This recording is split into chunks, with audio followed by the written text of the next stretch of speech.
екіншіден давайте честно бар ғой, бұл жерде тоқталып кетейік. Мына үлкен адамдар өзіміз сияқты семьямыз бар деген сияқты жұмыстан кейін келіп үйімізді алып жүріп телевизорды қосып жаңағыдай осындай бұғаусы бар, өлімі бар сериалдар қарағанды ұнатамыз. Сол арқылы демаламыз. Солай ма? Ал бұлар алады да обязательно бір ағашқа керек дейді сендерге. Бір ағашқа тұрады да саған мынау болмайды, мынау болмайды, мынау болады деп тұратын ағашқа керек дейді бізге. Біз далбайөппіз ба, дауымбыз ба, біз кімбіз сонда? Неужели біз өзіміз шеше алмаймыз? Бұл сіздердің істеп атқандарыңыз қамқорлық емес.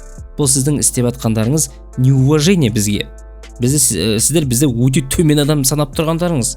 Солай емес пе? Мысалға алайықшы, давайте бір мысалға алайық. Бір жарым алады да огонекті алады да толтырып жиіп, содан кейін іші ауырады да ат жығады. Ойбай, огонек деген жаман екен, бәріне запрет қояйық деп. Мен мысалы огонек жақсы көремін, мен асыра сілте жемеймін, сондықтан менің ішім ауырмайды. Мен далбай емеспін ғой, көп жеп қойғаным сияқты. Сондықтан бұл тупость қой, дәл осындай жағдай. Осы сериалда дауысына давайте біздер өзіміз шешейік, жігіттер, өзіміз шешейік, не қарау керек екен, не тыңдау керек екен. Үшіншіден енді осы проблеманың көлемі туралы айтып кеткім келіп тұр. Қандай көлемде тұр, қандай орында тұр да Қазақстандағы проблемалар бойынша.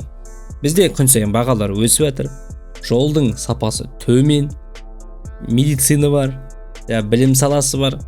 Мына барлық сол проблемалар жинайық та, лақтырып кинодағы бір қайда жоқ бұғауыздарға давайте көңіл аударайық. Өте дұрыс жасадыңыз. Как раз бір-екі адам отырған үйінде, ой, мына сериалдар тоқтататын, бұғауыз айтатын. Вот осылар Қазақстан дамытпай жатқан. Бір басын бастап, түрмеге тығып, анам киноларды удалить етіп, содан кейін Қазақстан өмір сүріп кетеді, яғни 30 дамыған қатарына қосады деп адамдар бар еді. Арманды орындадыңыздар. Рахмет. Бізге көзімізді аштыңыз. Осыған дейін білмей жүрген едік сондай проблема бар екенін. Рүстем Омаров құлады почти.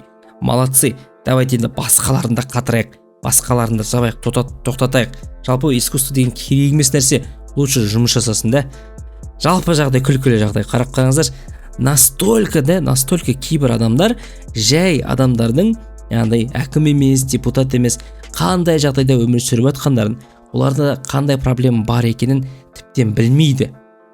Просто аласында бір хайповать ету үшін, бір проблема жұмыс істеп жатыр деген сияқты вид көрсету үшін аласында бір какой-то бір проблеманы жауып, соған мәз болып, отчет тапсырып, яғни біреудің көзінше очко жинап, сондай бір мәз болады екенсің дейді ғой енді. Примерно сондай жағдай ғой.